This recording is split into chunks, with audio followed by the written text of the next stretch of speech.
सपने को पूरा करने के लिए आपने अपना खून, अपने आंसू दिए, आप लड़े, मगर हम भी आपके साथ खड़े थे। कांग्रेस पार्टी ने भी आपके साथ ये लड़ाई लड़ी और अंत में कांग्रेस पार्टी ने और सोनिया गांधी जी ने ये काम पूरा करके तेलंगाना की जनता को दिया। और भाई और बहनों, आप ये मत भूलिए, ये काम कांग्रेस पार्टी के लिए आसान नहीं था। कांग्रेस पार्टी को नुकसान हुआ, हमें मालूम था कि हमें नुकसान होने जा रहा है, मगर हम तेलंगाना की जनता के साथ खड़े हुए और हमने मिलकर, आपके साथ मिलकर आपको नया प्रदेश दिया। आपने सोचा था कि तेलंगाना की जनता की सरकार बनेगी, किसानों की सरकार बनेगी, मजदूरों की सरकार बनेगी, गरीबों की सरकार बनेगी। पता लगा जनता की सरकार नहीं बनी। आज तेलंगाना में कहा जाता है कि चीफ मिनिस्टर है, मगर ये चीफ मिनिस्टर नहीं है, ये राजा है। राजा और मुख्यमंत्री में क्या फर्क होता है? मुख्यमंत्री जनता की आवाज को सुनता है, राजा जनता की आवाज को नहीं सुनता है। राजा जो करना चाहता है वो कर डालता है।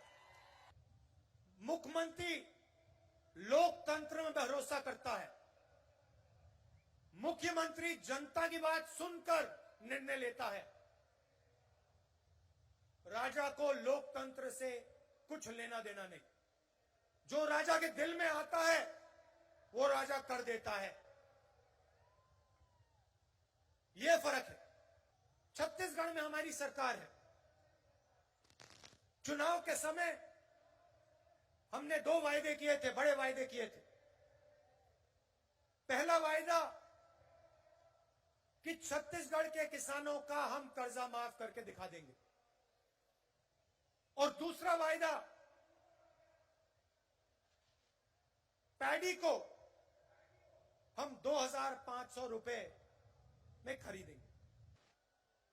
किसानों ने हमें कहा कि हमें कर्जा माफी की जरूरत है और हमें 2,500 रुपए आप दीजिए। हमने उनकी आवाज सुनी और आज आप जाइए, छत्तीसगढ़ जाइए और वहां पूछिए धान के लिए क्या दाम मिलता है। पूरा छत्तीसगढ़ का किसान आपको बताएगा कि छत्तीसगढ़ में 2,500 रुपए पर धान मिलता है। आज आपके जो चीफ मिनिस्टर हैं किसानों की आवाज नहीं सुन रहे हैं। 2-3 बड़े उद्योगपतियों की आवाज सुनते हैं, उनके लिए काम करते हैं, मगर किसानों की आवाज नहीं सुनते हैं। और जो छत्तीसगढ़ के किसान ने कहा था वही तेलंगाना का किसान कह रहा है। तेलंगाना का किसान कह रहा है कि मिर्ची के लिए, धान के लिए हमें सही दाम चाहिए और हमारा कर्जा माफ होना चाहिए। छत्तीसगढ़, तेलंगाना के किसी भी किसान को घबराने की जरूरत नहीं है। जैसे ही कांग्रेस पार्टी की यहां सरकार बनेगी, वैसे 2 लाख रुपए का कर्जा माफ होगा और आपको सही एमएसपी मिलनी शुरू हो जाएगी।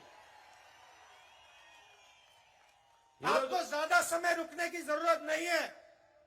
आप घबराइए मत, डरिए मत। ये काम कुछ ही महीने में कांग्रेस पार्टी करके आपको दे देगी।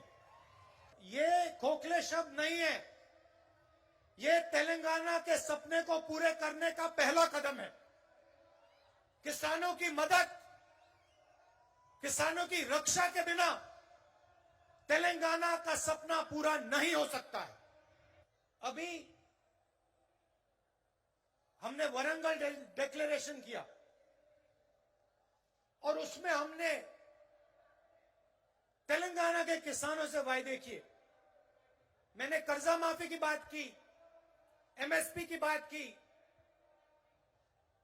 15,000 रुपए प्रति एकड़ डायरेक्ट बेनिफिट हम किसानों को देने जा रहे हैं।